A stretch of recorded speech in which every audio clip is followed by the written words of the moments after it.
Assalamualaikum warahmatullahi wabarakatuh, teman-teman semua. Gimana nih kabar kalian semua hari ini? Semoga kalian semua baik-baik saja. Nah, teman-teman semua, senang banget hari ini saya bisa bertemu dengan kalian semua di ini hari Jumat ya, aku tag video ini. Teman-teman semua, aku tuh seneng banget karena hari ini aku bisa bikin video lagi buat kalian. Udah lama banget aku nggak bikin video ya.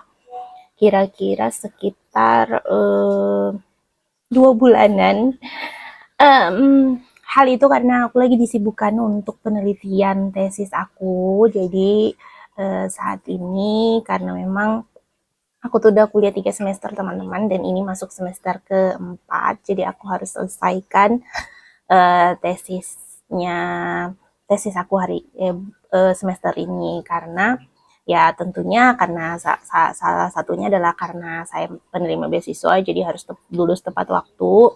Yang kedua karena memang tesis aku tuh lumayan berat untuk dikerjakan, karena yang pertama aku tuh bikin modul dalam bentuk bahan ajar berbentuk elektronik modul gitu, yang maksudnya lumayan lama pengembangannya, jadi aku harus buat modulnya dulu, kemudian aku implementasikan di sekolah. Dan bulan kemarin, bulan Januari sampai Februari itu aku melakukan penelitian. Kalau saat ini sih aku tuh sedang menyusun hasil dari penelitian aku. Nah, teman-teman semua, di video kali ini karena tidak lama lagi nih, karena nggak lama lagi BPI akan buka pendaftarannya, maka di sini aku pengen bikin video mengenai tips dan trik ketika kita ingin mendaftar menjadi awardee BPI, awardee LPDP, dan lain-lain. Nah, apa aja sih tips dan triknya? Simak videonya baik-baik ya.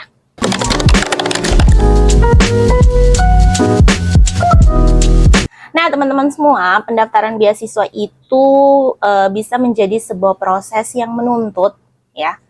Bagi teman-teman yang ingin mendaftar sebagai seorang awardee, tentunya penerima beasiswa itu kita tuh bukan kayak prosesnya tuh nggak sedikit teman-teman, karena prosesnya tuh lumayan panjang dan kita seharusnya mempersiapkan persyaratannya. Jadi kalau misalnya nih, websitenya belum bisa dibuka, kita nggak bisa tahu persyaratannya apa aja, kita bisa pakai yang tahun-tahun sebelumnya. Biasanya tuh kalaupun ada perubahan, itu perubahannya nggak besar. Jadi kita bisa menggunakan itu untuk referensi kita dalam menyiapkan berkas, kemudian dalam menyiapkan segala sesuatunya, persyaratan-persyaratannya tentunya.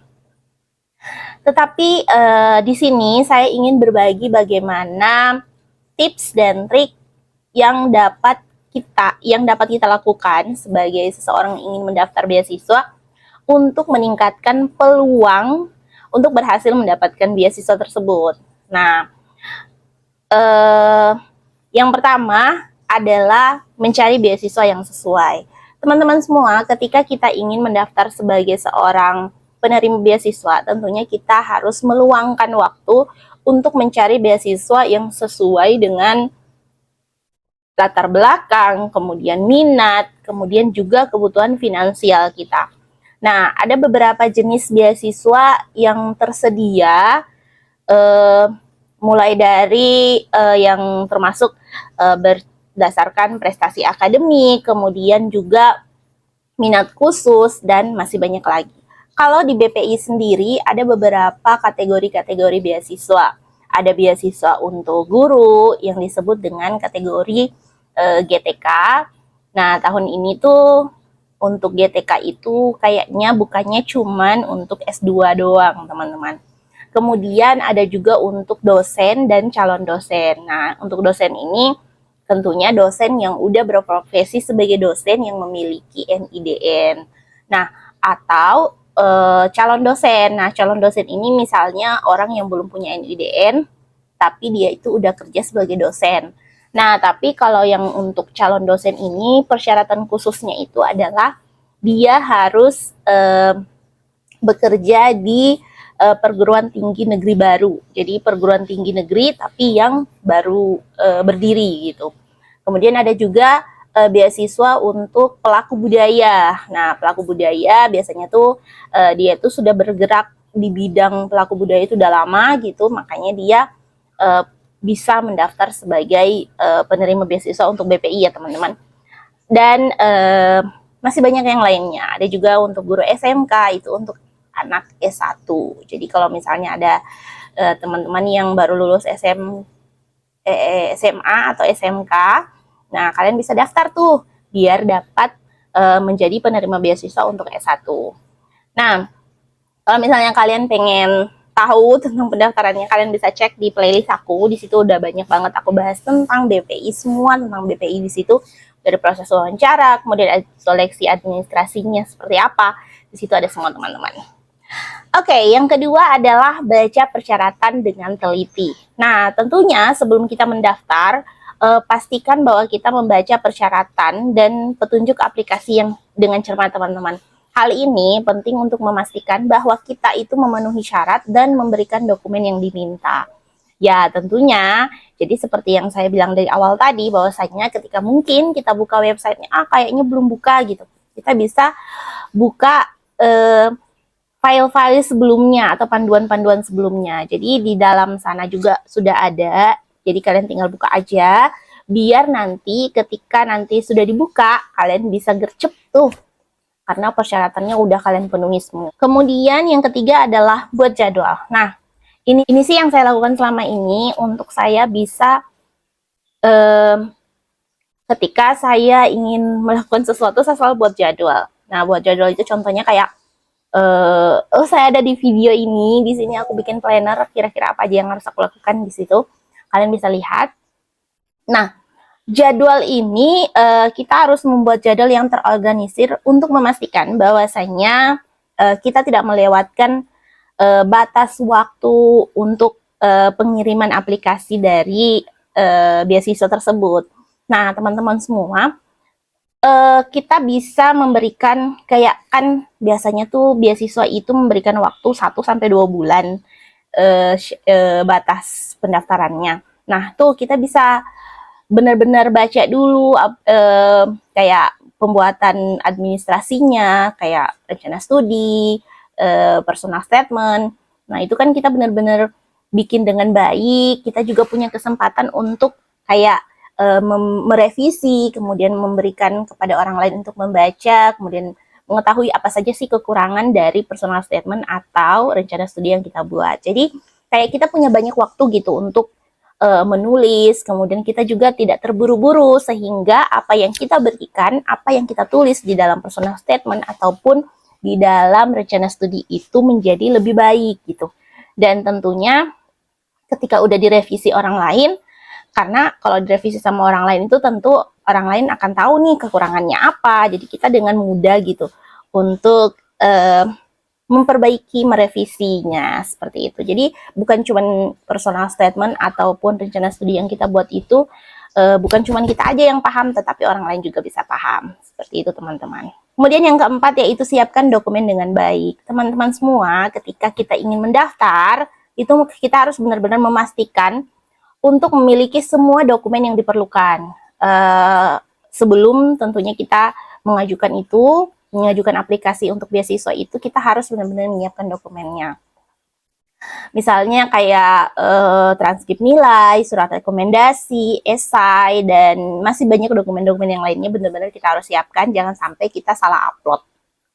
Jadi ini banyak banget ya teman-teman saya yang nggak lulus tuh karena salah upload dokumen. Jadi benar-benar kita harus menyiapkan dokumennya dengan baik, pastikan untuk memeriksa berulang-ulang kali dokumen tersebut, apakah benar, kemudian apakah lengkap, sebelum kita submit untuk beasiswanya, seperti itu.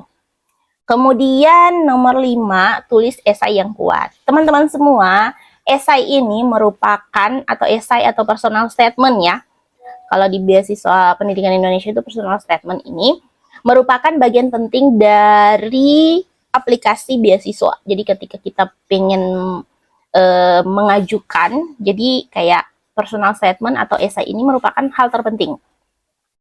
Jadi teman-teman semua gunakan waktu untuk menulis esai yang kuat dan relevan yang menyoroti prestasi kita, minat kita, dan dampak yang ingin kita buat di masyarakat. Jadi benar-benar menulis personal statement tuh nggak asal-asalan gitu teman-teman. Karena kalau asal-asalan pasti nggak terlalu bagus gitu. Nah, selanjutnya itu adalah perhatikan detail. Teman-teman semua, ketika kita mengapli atau kita ingin mengajukan beasiswa, jangan lupa untuk memeriksa detail aplikasi tersebut, untuk memeriksa detail apa yang kita kirimkan. Jangan sampai kita itu kayak kesalahan tata bahasa, ejaan, atau kesalahan lainnya. Sebelum kita mengirimkan, kita benar-benar harus lihat dulu, kita benar-benar harus revisi dengan baik, agar karena detail seperti ini itu dapat membuat sebenarnya perbedaan antara apakah kita itu bisa lulus beasiswa atau tidak, berhasil atau tidak aplikasi yang kita kirimkan. Jadi teman-teman semua, kita harus benar-benar perhatikan detail seperti itu. Jadi apa ya, kesalahan penulisan di dalam esai atau personal statement rencana studi itu sangat berpengaruh teman-teman. Jadi saya sering mengatakan kepada kalian bahwasanya biarkan orang lain untuk membaca, merevisi, kemudian apakah dia paham tentang apa yang kita tulis gitu. Jadi benar-benar harus benar-benar detail seperti itu. Kemudian yang selanjutnya adalah kita harus pantau prosesnya. Nah, teman-teman semua, setelah kita mengirimkan atau submit di dalam beasiswa, tentu kita harus benar-benar pantau proses pada beasiswa tersebut. Pastikan untuk menanggapi, misalnya ada komunikasi dari penyelenggara beasiswa, atau siapkan diri untuk mengikuti langkah-langkah selanjutnya. Jika misalnya kita dipanggil untuk wawancara atau proses seleksi lainnya, kita benar-benar harus siap. Jadi sehingga penerima beasiswa itu tidak ragu bahwasanya kita tuh adalah orang-orang yang siap atas segala kondisi, seperti itu. Dan yang terakhir, teman-teman semua, jangan menyerah. Ingatlah bahwa persaingan untuk mendapatkan beasiswa itu biasanya sangat ketat, dan mungkin kita akan menghadapi beberapa penolakan. Tetaplah gigih dan terus mencari kesempatan beasiswa lainnya. Jadi kalau misalnya kalian gagal tahun ini, coba lagi tahun depan, atau coba lagi ke beasiswa yang lain, karena masih banyak beasiswa-beasiswa yang lain. Nah, teman-teman semua, dengan mengikuti tips-tips yang tadi yang saya sebutin ya, kita bisa meningkatkan peluang teman-teman semua untuk berhasil mendapatkan beasiswa yang teman-teman inginkan. Nah, semoga video ini bermanfaat buat teman-teman semua. Jangan lupa kalian bisa komen kalau misalnya kalian ingin menanyakan tentang beasiswa pendidikan Indonesia ataupun beasiswa-beasiswa yang lainnya. Kalau misalnya saya bisa jawab, saya akan jawab. Nah, kalau bagi teman-teman semua, para guru hebat yang ingin bertanya juga tentang wawancara guru penggerak, pendaftaran guru penggerak, kalian bisa komen juga di bawah. Nah, semoga video ini bermanfaat buat kalian semua. Assalamualaikum warahmatullahi wabarakatuh. Bye.